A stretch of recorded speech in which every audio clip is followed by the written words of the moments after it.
Good morning, students. Today we will start the chapter number 11, Light, Shadows and Reflection. At night, when we enter a dark room, we are not able to see anything. आपने देखा होगा कि अंधेरे में आप किसी भी चीज़ को नहीं देख सकते। जैसे ही आप ट्यूबलाइट या बल्ब की स्विच ऑन करते हैं तो आपको सब कुछ दिखाई देने लगता है। तो आपके आसपास जितनी भी ऑब्जेक्ट है वो आपको कब दिखाई देती है? जब लाइट या बल्ब जल रहा है, आपने स्विच ऑन किया तब। और जब डार्क रूम है, जहाँ लाइट नहीं है, वहाँ आपको कुछ दिखाई नहीं देता। तो ये एक बेसिक थिंग है जिससे हम ये कंक्लूजन निकाल सकते हैं कि हमें हमारे चारों ओर की ऑब्जेक्ट्स को देखने के लिए लाइट की रिक्वायरमेंट होती है। नाउ आज हम पढ़ेंगे कि लाइट क्या होती है, इसके सोर्सेस क्या होते हैं। ठीक है, तो वो ऑब्जेक्ट जो हमें लाइट देती है उसे हम सोर्स ऑफ लाइट कहते हैं, यानी जहाँ से हमें लाइट मिलेगी वो हमारी लाइट का सोर्स कहलाएगा। फॉर एग्ज़ाम्पल सन, मॉर्निंग में आप देखते हैं कि रात से दिन होना, दैट मीन्स जब सनलाइट अर्थ पर आती है तो आपको समझ आ जाएगा कि दिन हो चुका है और आसपास उजाला हो चुका है। ठीक है, तो लाइट का एक मेन सोर्स क्या है? नेचुरल सोर्स सन है, स्टार्स है, फायर फ्लाइज है। ठीक है, फायर फ्लाइज मतलब जुगनू जो रात में चमकते दिखाई देते हैं, है ना। इनके अंदर सेल्फ इनकी लाइट होती है, यानी कि ये नेचुरल रिसोर्सेस हैं लाइट के। सम डीप सी ऑर्गेनिज्म, और कुछ कुछ ऐसे भी एक्वेटिक एनिमल पाए जाते हैं सी में जिनकी खुद की लाइट होती है। ठीक है, बर्निंग कैंडल्स, जलती हुई मोमबत्ती, tubelight, lighted electric bulb, lighted torch and kerosene oil lamp, जो कि आपने लालटेन वगैरह देखा होगा। ये सभी हमारे लाइट के सोर्सेस हैं। ठीक है, नाउ अब हम पढ़ेंगे luminous and non luminous objects के बारे में। ठीक है, तो ल्यूमिनस वर्ड से समझ में आएगा, ल्यूमिनस का मतलब होता है चमक, ठीक है, या लाइट। तो ल्यूमिनस वर्ड लाइट के लिए ही यूज़ होता है, जिसका मतलब होता है चमक। तो ल्यूमिनस ऑब्जेक्ट क्या होती है और नॉन ल्यूमिनस क्या होती है? तो ल्यूमिनस ऑब्जेक्ट वह ऑब्जेक्ट होती हैं जिनकी खुद की लाइट होती है। ठीक है, लाइट के वो सारे sources like sun, star, burning candles, lighted electric bulbs and fireflies, ये सब ल्यूमिनस ऑब्जेक्ट कहलाते हैं, क्योंकि इन सभी से हमें क्या मिलती है? लाइट। नॉन ल्यूमिनस ऑब्जेक्ट मतलब ऐसे सोर्सेज जिनसे लाइट इमिट नहीं होती है। फॉर एग्जाम्पल ये बुक, इस बुक से लाइट इमिट नहीं हो रही है ना। जैसे people, animal, birds, plants, chair, table, कुछ चीज़ें आपने ऐसी देखी होगी ना जिनमें लाइट इमिट नहीं होती, जो लाइट हमें नहीं देती, तो ऐसी ऑब्जेक्ट कहलाती है non luminous object. Now we see non luminous object because they reflected light. जैसे कि मैंने एग्जाम्पल लिया ये बुक, अब ये बुक लाइट इमिट नहीं कर रही है, लेकिन फिर भी ये बुक हमें दिखाई क्यों दे रही है? क्योंकि जो ल्यूमिनस ऑब्जेक्ट है, यानी कि जो रूम के अंदर ट्यूबलाइट या बल्ब है, उनसे निकलने वाली लाइट के कारण ही हमें ये नॉन ल्यूमिनस ऑब्जेक्ट दिखाई देती है। क्योंकि जो ल्यूमिनस ऑब्जेक्ट है, जैसे बल्ब है, ट्यूबलाइट है, उनसे जो लाइट आ रही है वो रिफ्लेक्ट होकर वो सीधी कहाँ पड़ रही है? इस बुक पर आ रही है सारी लाइट रेस, और इस बुक से रिफ्लेक्ट होकर कहाँ आ रही है? हमारी आँखों तक। इसलिए हमें रिफ्लेक्शन के कारण नॉन ल्यूमिनस ऑब्जेक्ट भी दिखाई देती है। ठीक है, मून एक नॉन ल्यूमिनस ऑब्जेक्ट है। मून के बारे में आपने सुना ही होगा, मून की खुद की लाइट नहीं होती, लेकिन मून किससे लाइट लेता है? सन से लाइट लेता है, और सन से जो लाइट आती है वो मून पर आती है, और मून उस लाइट को रिफ्लेक्ट कर देता है। रिफ्लेक्ट करने के कारण ही हमें ऐसा लगता है कि मून लाइट दे रहा है, बट एक्चुअल मून की खुद की लाइट नहीं होती। तो वो किसके कारण हमें चमकदार दिखाई देता है?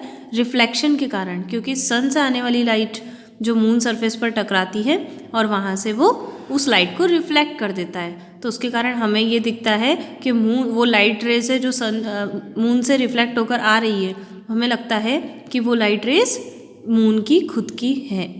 ठीक है, नाउ आपने चैप्टर 4 में डिस्कस किया होगा मटेरियल के बारे में। तो मटेरियल की कैरेक्टरिस्टिक्स में आपने देखा होगा कि कुछ मटेरियल ऑपेक होते हैं, कुछ ट्रांसपेरेंट होते हैं और कुछ ट्रांसलूसेंट होते हैं। आज हम अगेन वही डिस्कस करेंगे कि ट्रांसपेरेंट मटेरियल क्या होते हैं। तो ऐसे मटेरियल जो लाइट को कम्प्लीटली पास कर लेते हैं उसे हम ट्रांसपेरेंट मटेरियल कहते हैं, जैसे कि क्लीन वाटर, क्लीन ग्लास, ठीक है, फिर सेलोफेन पेपर। तो ऐसे जो ट्रांसपेरेंट होते हैं, जैसे यहाँ एक गर्ल है वो ग्लास के आसपास देख रही है ना, तो जहाँ पर लाइट पूरी तरह से पास हो जाती है कम्प्लीटली, तो उसे हम कहेंगे ट्रांसपेरेंट मटेरियल। ये आपको एक एग्जांपल दिया है मिरर का, जिसमें एक साइड से लाइट रेज एंटर कर रही है और दूसरी साइड से लाइट रेज पूरी तरह से ये देखो पास हो रही है। तो इस तरह का मटेरियल कहलाता है ट्रांसपेरेंट मटेरियल। जैसे लड़की है इस मिरर के इस ग्लास की हेल्प से आर पार देख सकती है। सेकेंड है ट्रांसलूसेंट मटेरियल। ऐसे मटेरियल जो लाइट को पास तो करते हैं बट पार्शली मतलब आधा, आपको ठीक से दिखाई नहीं देगा, क्लियर दिखाई नहीं देगा, बट कुछ तो दिखाई देगा। एक साइड से दूसरी तरफ लाइट दिखाई देगी। जैसे कि ये लाइट रेज है यहाँ से एंटर की, बट कुछ लाइट रे ही यहाँ तक पहुँच पाई है। इसी कारण आपको यहाँ जब आप खड़े रहेंगे तो आपको इधर की जो चीज़ें हैं वो धुंधली दिखाई देगी। जैसे बटर पेपर है, टिश्यू पेपर है, ठीक है, पॉलीथीन है ना, और उसके अलावा ये ग्राउंडेड ग्लास है। जब आप इनमें से देखेंगे तो आपको दिखाई ज़रूर देगा बट क्लियर दिखाई नहीं देगा। तो ऐसे मटेरियल जो लाइट को पास कर सकते हैं बट पार्शली पास कर रहे हैं, वो पूरी तरह से पास नहीं कर रहे, उन्हें हम ट्रांसलूसेंट मटेरियल कहते हैं। ऑपेक का मतलब होता है कि लाइट रेज जो यहाँ से जा रही है उसमें से एक भी लाइट रेज को इस तरफ नहीं आने दे, है ना। तो ऐसे मटेरियल जो लाइट को कम्प्लीटली ब्लॉक कर देते, पास ही नहीं करते, ठीक है, ऐसे मटेरियल कहलाते हैं ओपेक मटेरियल, जिसमें हमें आर पार दिखाई नहीं देता। जैसे यहाँ पे एक गर्ल का एग्जांपल लिया है, वो किसी वुडन ब्लॉक को लेकर खड़ी है तो लकड़ी के आसपास से लाइट पास नहीं होती।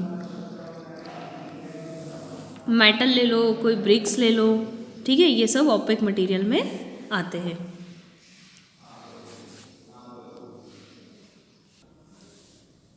नाउ अब हम लाइट की प्रॉपर्टी के बारे में पढ़ेंगे।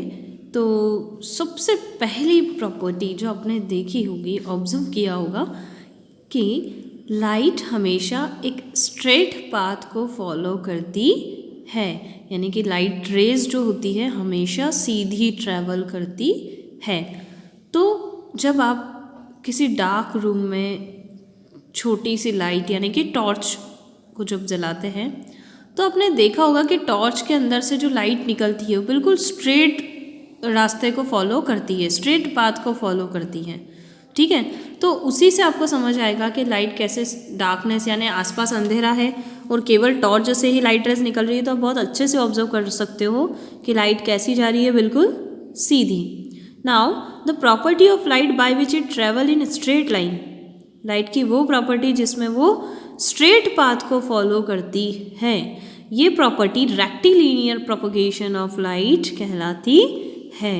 रेक्टिलिनियर मतलब बिल्कुल सीधे ट्रैवल करना, ठीक है, प्रोपगेशन मतलब ट्रैवल करके जाना एक जगह से दूसरी जगह, और लाइट मतलब जो एक एनर्जी है, ठीक है। तो लाइट का स्ट्रेट पाथ फॉलो करना, स्ट्रेट लाइन में मूव करना रेक्टिलिनियर प्रोपगेशन ऑफ लाइट कहलाता है। Now we will perform one activity that shows the light travel in straight lines, ठीक है। For this activity you will take one candle, a matchbox and a rubber tube. Whenever we glow a candle and see this rubber tube by taking it straight, so we can observe this flame in our eyes.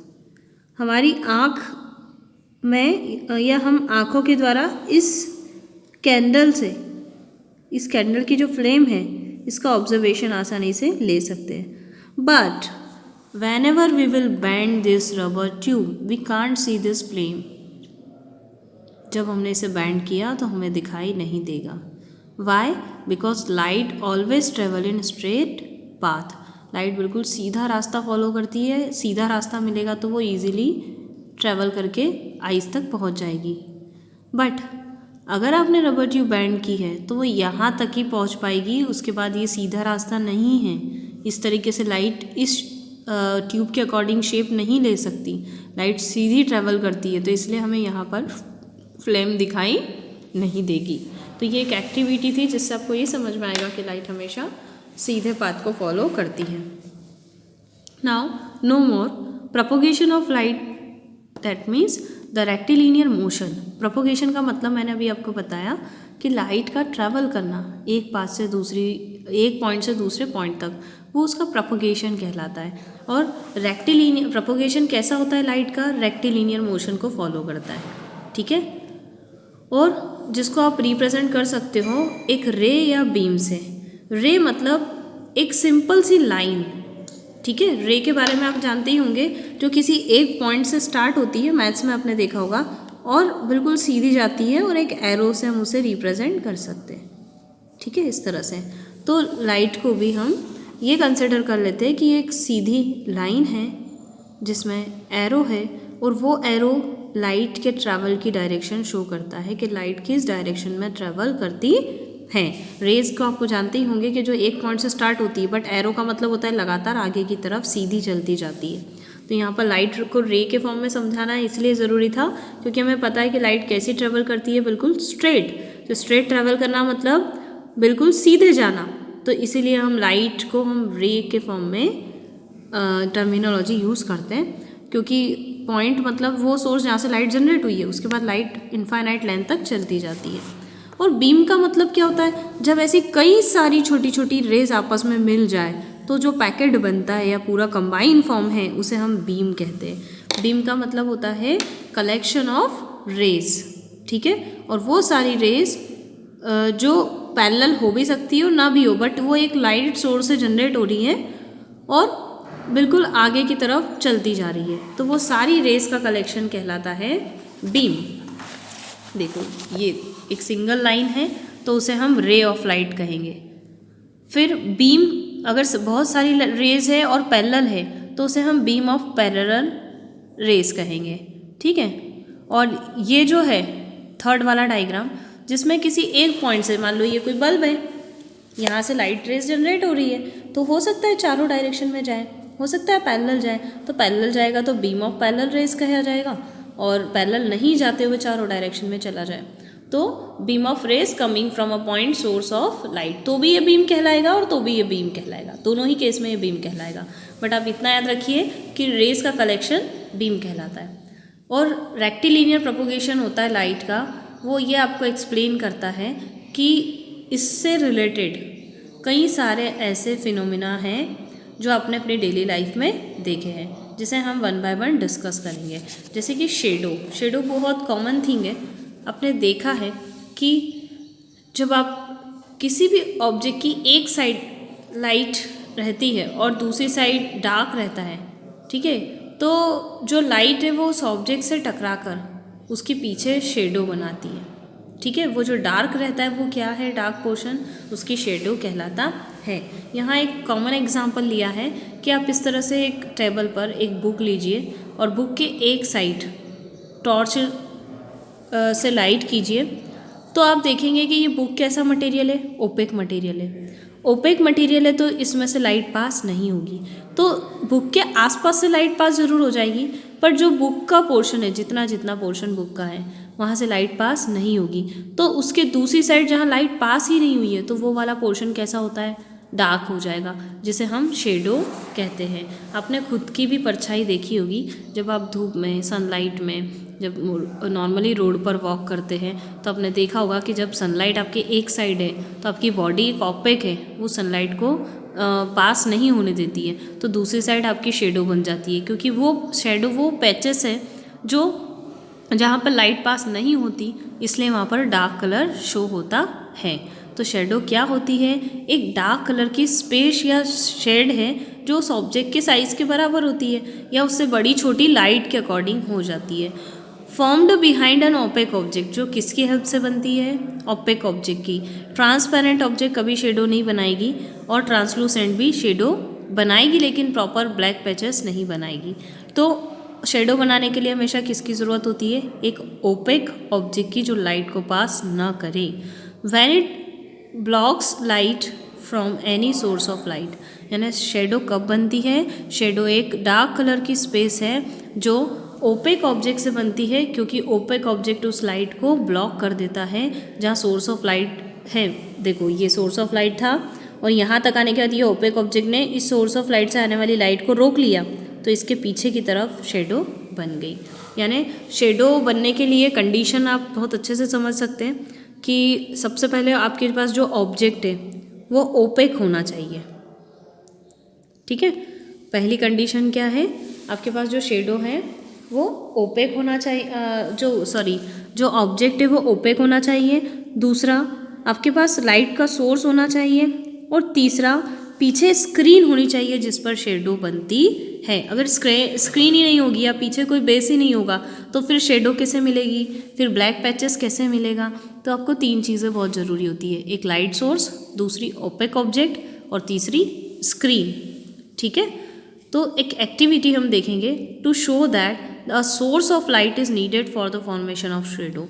Shadow formation के लिए light source की ज़रूरत होती है। तो आप यहाँ पर अभी जो मैंने एक्टिविटी करके दिखाई आपको वो देखिए कि एक बुक लेना है आपको, एक लाइट सोर्स में आप टॉर्च ले सकते हैं। ठीक है, अब जैसे आप बुक रखेंगे, जो ये वाली एक्टिविटी है, बुक रखेंगे और एक साइड से लाइट सोर्स जनरेट करेंगे, लाइट चालू करेंगे तो वो लाइट रेस जो है वो बुक से टकराएगी। बुक ओपेक ऑब्जेक्ट होती है तो इस तरफ लाइट पास नहीं होगी और यहाँ पर आपको एक पैच मिलेगा। तो वो जो पैच होता है ब्लैक कलर का या खाली स्पेस होती है ब्लैक कलर की, वो शेडो कहलाती है। ठीक है, ऑब्जर्वेशन क्या है, जब आप रूम बंद कर देंगे तो आप देखेंगे कि लाइट डार्क में या डार्क रूम में आपको शेडो दिखाई नहीं देती। क्यों? क्योंकि अगर डार्क रूम होगा तो आसपास वैसे ही अंधेरा होगा और शेडो भी ब्लैक कलर की होती है, इसलिए आप डार्क रूम में शेडो नहीं देख सकते। ठीक है, जब आप बल्ब चालू करेंगे तो आपको उस बुक की शेडो दिखाई देगी, क्योंकि आसपास उजाला है तो केवल उतना ब्लैक पोर्शन आसानी से आप देख सकते हैं। Now activity 3, to show that the formation of shadow there must be an opaque screen to receive the shadow of an opaque object। यह एक्टिविटी ये शो करती है कि शेडो फॉर्मेशन के लिए हमेशा जो स्क्रीन होती है वो ओपेक होनी चाहिए और ओपेक ऑब्जेक्ट जो है जो शेडो बनाती है वो भी ओपेक होना चाहिए। तो उसके लिए आपको सिंपल एक टॉर्च लेना है और एक कार्डबोर्ड का पीस लेना है, क्योंकि कार्डबोर्ड एक ओपेक ऑब्जेक्ट होता है। ठीक है, आप अपने फ्रेंड्स को इस तरह से डार्क रूम में खड़े रख कर देखिए। ठीक, और इस तरीके से एक साइड से लाइट सोर्स को स्टार्ट कीजिए। जो लाइट सोर्स है वो इस तरह से फैलेगा और पीछे एक स्क्रीन रखना है आपको, कार्डबोर्ड रखना है, क्योंकि वैसे ही डार्क रूम है तो शेडो नहीं बन पाती है। तो अपने दूसरे फ्रेंड को इस तरह से खड़े कर दीजिए वहाँ पर, और जब आप इस तरह से लाइट सोर्स देंगे तो आपकी बॉडी जो होती है ये बॉडी ओपेक है तो इसकी शेडो यानी कि इसके आसपास लाइट पहुँचेगी, बट जितना इसका बॉडी का पोर्शन है उस पर्टिकुलर स्पेस पर लाइट पास नहीं होगी तो उस पर एक ब्लैक कलर की पैच बन जाएगा, स्पेस बन जाएगा, जिसे हम शेडो कहते हैं। ठीक है, लेकिन अगर ये डार्क रूम में है और पीछे स्क्रीन नहीं है तो आपको ये शेडो दिखाई नहीं देगी, क्योंकि ये आसपास का डार्कनेस और ये शेडो दोनों का कलर सेम होने के कारण आपको दिखाई नहीं देगा। लेकिन अगर आप इसके पीछे कार्डबोर्ड रख देते हैं तो डार्क रूम में भी आपको इसका पर्टिकुलर शेप नज़र आएगा। तो इससे हमें ये सीखने को मिलता है कि ओपेक सब्सटेंस की ज़रूरत होती है, किस लिए, एक तो शेडो को बनाने के लिए, दूसरा उस शेडो को गेन करने के लिए। पीछे स्क्रीन भी कैसी होनी चाहिए, ओपेक होनी चाहिए। तो दोनों ही, ऑब्जेक्ट भी ओपेक होनी चाहिए और स्क्रीन भी ओपेक होना चाहिए। इस एक्टिविटी से हमें ये समझ आता है। नाउ कंडीशन जो है शेडो फॉर्मेशन की जो भी हमने देखी थी, सोर्स ऑफ लाइट यानी लाइट होनी चाहिए, दूसरा है opaque object to stop the path of light, बीच में जो आप ऑब्जेक्ट रख रहे हैं शेडो बनाने के लिए वो ओपेक होना चाहिए, और तीसरा है स्क्रीन ओपेक होना चाहिए, जो भी एक्टिविटी 3 में हमने देखा। नाउ कैरेक्टरिस्टिक्स ऑफ शेडो, तो यहाँ पर अब हम शेडो की पहले कंडीशन पढ़ ली कि क्या एसेंशियल कंडीशन होती है, और अब हम देखेंगे कैरेक्टरिस्टिक्स क्या होती है शेडो की। ठीक है, तो एक्टिविटी 4 से हम देखते हैं। हमने एक टॉर्च लिया है, एक ग्रीन रेड सेलोफेन पेपर ले लिया है, और मल्टी कलर्ड क्यूब और येलो बॉल्स ले लिए कुछ, ठीक है। नाउ अब हमने टॉर्च लिया और उसके फ्रंट को कवर कर लिया है ग्रीन कलर के सेलोफोन से, ठीक है। सेलोफोन पेपर होता है एक तरह का, इस तरीके से आपको नज़र आएगा, ठीक है। ये देखो ये एक टॉर्च है और टॉर्च के ऊपर ये एक वो आपने देखा होगा कि इस तरह का कलरफुल पेपर आता है जो इसके ऊपर चिपका दिया है टॉर्च के ऊपर, ठीक है, फ्रंट पार्ट पे। नाउ अब वो मल्टी कलर का क्यूब है उससे टेबल पर रखा है और उसके ऊपर ये जो टॉर्च पे जो पेपर लगा था उसको इस क्यूब के ऊपर लाइट रेज देना शुरू की है, ठीक है। तो शेडो इसकी कैसी बन रही है, डार्क बन रही है। अब उन्होंने क्या किया है कि इसी के पेपर का, इसी टॉर्च को रेड कलर के पेपर से कवर किया है, ठीक है। और एक शाइन येलो कलर की जो बॉल है उससे इस बॉल को शाइन किया है, किससे, इस रेड कलर की टॉर्च से। नाउ इसकी शेडो अगेन क्या मिली, डार्क। इसका मतलब ये हुआ कि जो शेडो का कलर है वो कभी भी चेंज नहीं होगा। आप भले ग्रीन कलर की लाइट दे दो या रेड कलर की लाइट दे दो या ऑब्जेक्ट किसी भी कलर की रख लो, जैसे ये येलो है ये मल्टी कलर है, बट उससे हमें क्या सीखने को मिला कि दोनों ही केस में शेडो का कलर कैसा होता है, हमेशा ब्लैक कलर का होता है। तो आपके शेडो की पहली कैरेक्टरिस्टिक्स क्या होती है कि शेडो हमेशा ब्लैक कलर में ही होती है, शेडो का कोई कलर नहीं होता, वो हमेशा ब्लैक होती है, ठीक है। और हमेशा वो कहाँ बनती है, ओपेक ऑब्जेक्ट के दूसरी ओर। एक साइड लाइट सोर्स है तो हमेशा वो ओपेक ऑब्जेक्ट के दूसरी साइड ही बनती है। तो शेडो की 3 एसेंशियल कंडीशन लर्न हो गई, लाइट सोर्स, एक ऑब्जेक्ट, ओपेक ऑब्जेक्ट और ओपेक स्क्रीन। उसी तरह शेडो की पहली कैरेक्टरिस्टिक्स क्या है, it is always in dark colour, ठीक है। Now activity 5, to show that the size of shadow depends on the distance between the source of light and object। अब आपने देखा होगा कि शेडो की जो लेंथ है वो लाइट सोर्स के या डिस्टेंस जो रहती है ऑब्जेक्ट और लाइट सोर्स के बीच में उस पर डिपेंड करती है। तो उसके लिए आपको एक टेबल लैंप लेना है और एक टेबल लेना है। अब ये एक्टिविटी कुछ इस तरह से दिखाई दे रही है, ये टेबल लैंप है और ये एक बच्चा खड़ा है यहाँ पर। टेबल लैंप और ये जो बच्चा खड़ा है, इन दोनों के बीच में स्टार्टिंग डिस्टेंस जो भी होगी वो कुछ इस तरह से होगी कि इस चाइल्ड के अकॉर्डिंग इसकी इमेज पीछे, सॉरी इसकी शेडो पीछे की तरफ बन जाए, ठीक है। लेकिन जैसे जैसे आप भी एक्टिविटी घर में कर सकते हो, डार्क रूम में इस तरह से लैंप रखना, वॉल के पास आप खड़े रहना और वो लैंप से आने वाली लाइट आपकी बॉडी जो है ओपेक है उसके कारण आपकी बॉडी की शेडो पीछे वॉल पर बनाएगी। वॉल ओपेक होती है तो यहाँ पर आपको शेडो आसानी से मिल जाएगी। फिर आप धीरे धीरे जैसे जैसे आगे की तरफ बढ़ोगे तो आप अपने फ्रेंड को बताइएगा, ऑब्जर्व करेगा वो। जब वो आगे की तरफ आप बढ़ते जाओगे तो ये जो पीछे शेडो की साइज़ है वो धीरे धीरे बड़ी होती जाएगी और आप जितना लैंप से पीछे होते जाओगे तो उतनी शेडो की साइज़ छोटी होती जाएगी। यानी कि लाइट सोर्स और ओपेक ऑब्जेक्ट दोनों के बीच में डिस्टेंस कम होने से शेडो बड़ी बनती है और दोनों के बीच में डिस्टेंस ज़्यादा होने से शेडो छोटी बनती है, ठीक है।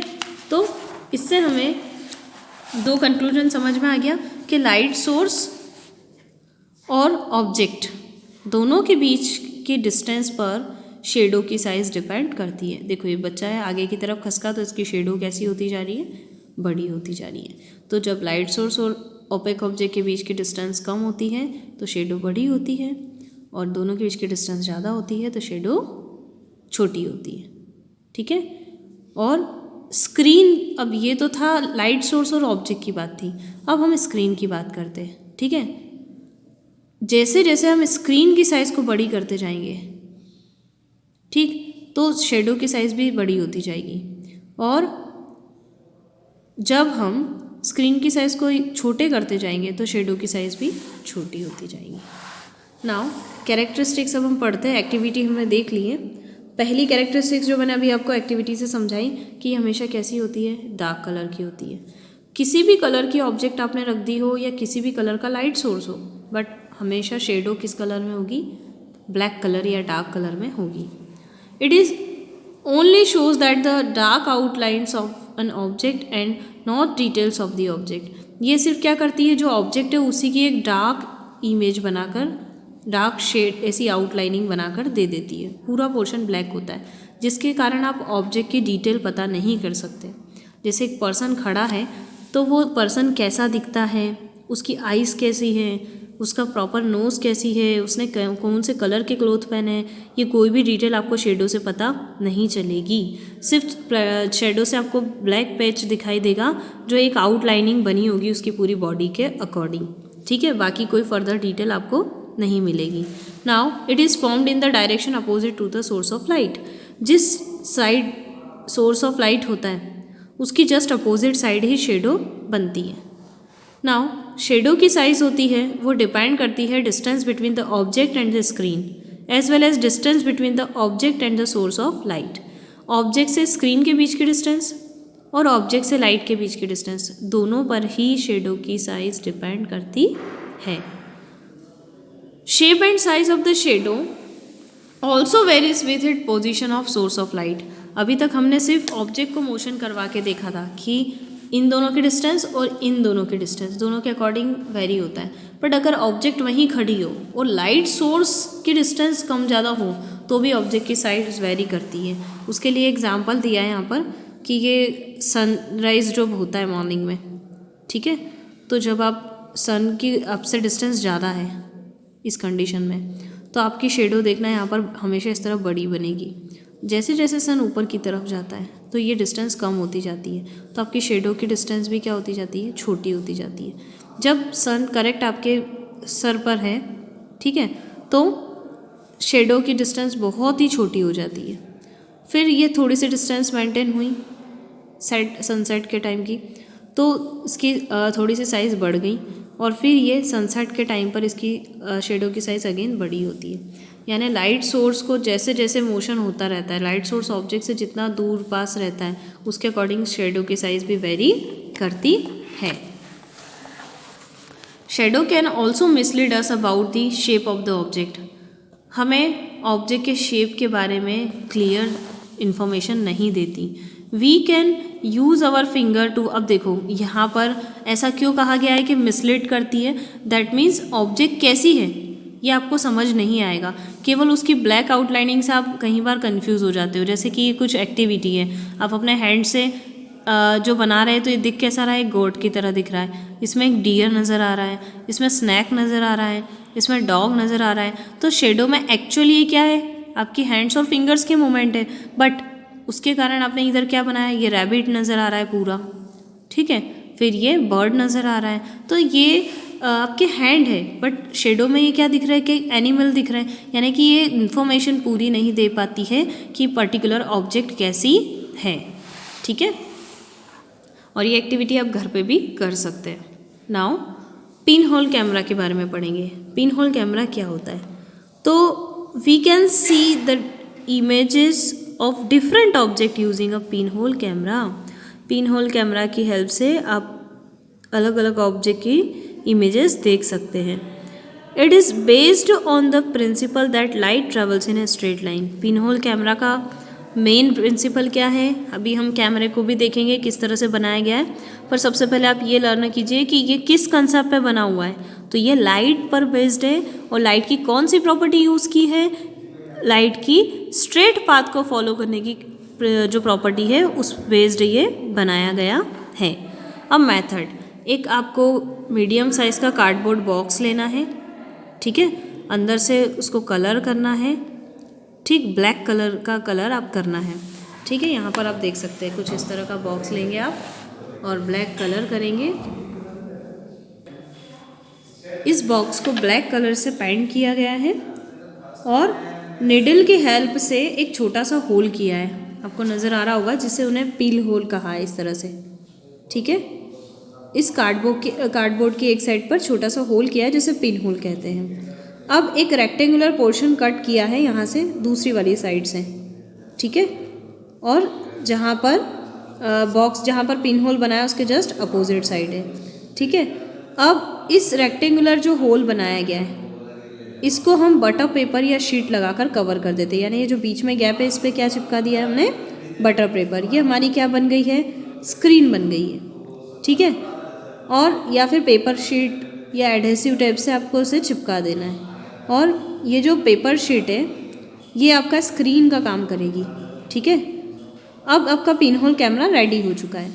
आपको क्या करना है, एक टेबल पर एक कैंडल को जलाकर रखना है, ठीक है।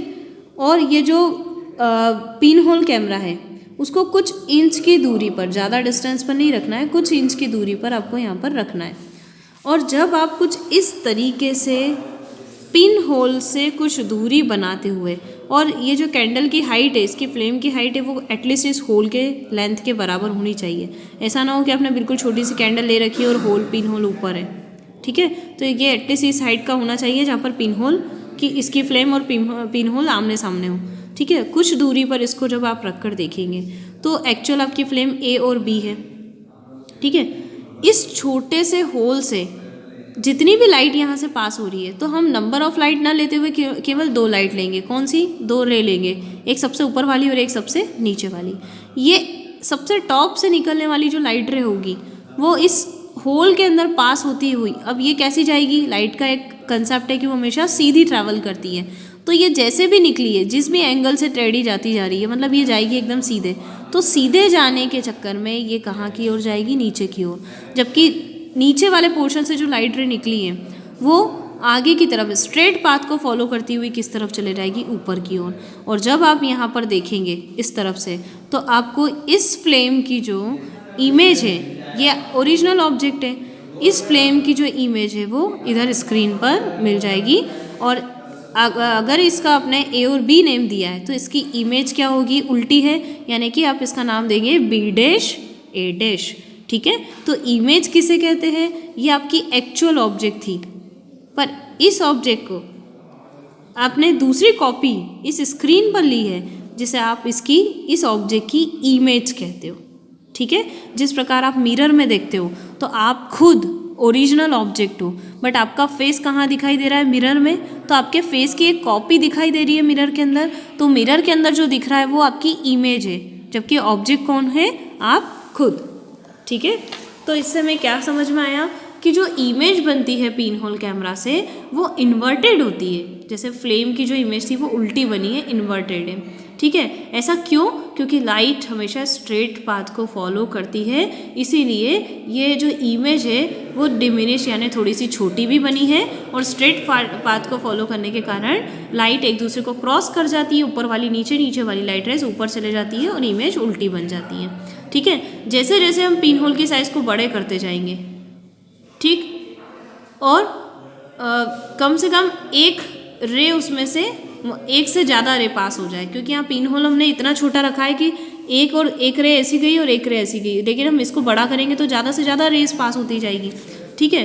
तो इसके कारण हमें 2 या 2 से ज़्यादा ओवरलैपिंग इमेजेस भी मिल सकती है, जिसके कारण पूरी इमेज ब्लर हो जाएगी, आपको ठीक से दिखाई नहीं देगी, ठीक है।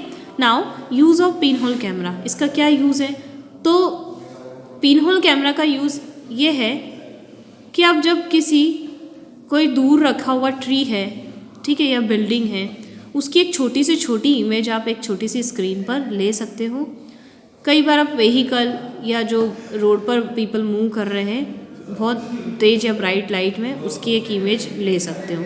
Now the pinhole camera can be use to see a solar eclipse, और सोलर इक्लिप्स देखने के लिए या सन की पोजीशंस को देखने के लिए भी ये बहुत इजीली आप इसमें से देख सकते हो। अब पिन होल नेचर में कैसे देखा गया, तो नेचर में पिन होल देखने का रीज़न है, अब बहुत ज़्यादा डेंसिटी वाले फॉरेस्ट में जब जाते हैं तो जो ट्रीज़ की लीव्स होती है उनके बीच में गैप बहुत कम होती है, लेकिन जहाँ जहाँ गैप होती है वहाँ से लाइट रेज अंदर की तरफ आती हैं, ठीक है। तो यहाँ पर वो सन की भी पिन होल इमेज बनाती है, मतलब जो एक्चुअल लीव्स है उसके बीच में से जब वो आ रही है तो किसी भी ऑब्जेक्ट में ये जो सर्कुलर पिन होल इमेजेस दिख रही है आपको सन की, यानी गोल गोल दिखाई दे रहे होंगे, ठीक है। तो ये सन की एक पिन होल इमेज होती है जो आती है, लेकिन इसकी गैप, ये जो लीव्स की गैप है वो कम होने के कारण, जैसे यहाँ पिन होल में गैप कम है तो वो लाइट ने क्या किया, कैंडल को इन्वर्ट कर दिया ना, सेम उसी तरह वो सन की भी एक इन्वर्टेड इमेज बनाती हैं। तो ये जो लीव्स के बीच में गैप होती है ये इरेगुलर शेप की होती है, ठीक है। जैसे पिन होल में तो हम सर्कुलर शेप बना रहे हैं, बट एक्चुअल ये जो लीव्स के बीच की गैप होती है ज़रूरी नहीं है कि सर्कुलर हो, ठीक है, ये इरेगुलर होती है। इसके कारण सन की जो इमेजेस है वो सर्कुलर, सन तो सर्कुलर है तो इनके बीच में से जो इमेज बनती है वो कभी कभी तिरछी भी बन जाती है, एग्जैक्ट सर्कुलर नहीं भी बन पाती है। नाउ नेक्स्ट लेक्चर में हम मिरर और रिफ्लेक्शन ऑफ लाइट, यानी कि लाइट की एक दूसरी कैरेक्टरिस्टिक्स है। एक तो ये है कि लाइट स्ट्रेट पाथ को फॉलो करती है, जिस पर आपने प्रिंसिपल देखा कि कैसे पिन होल कैमरा बनाया जाता है। नाउ नेक्स्ट लेक्चर में हम देखेंगे लाइट का दूसरा कैरेक्टरिस्टिक्स जो कि रिफ्लेक्शन है, ठीक है। तो रिफ्लेक्शन के बारे में पढ़ेंगे। Thank you.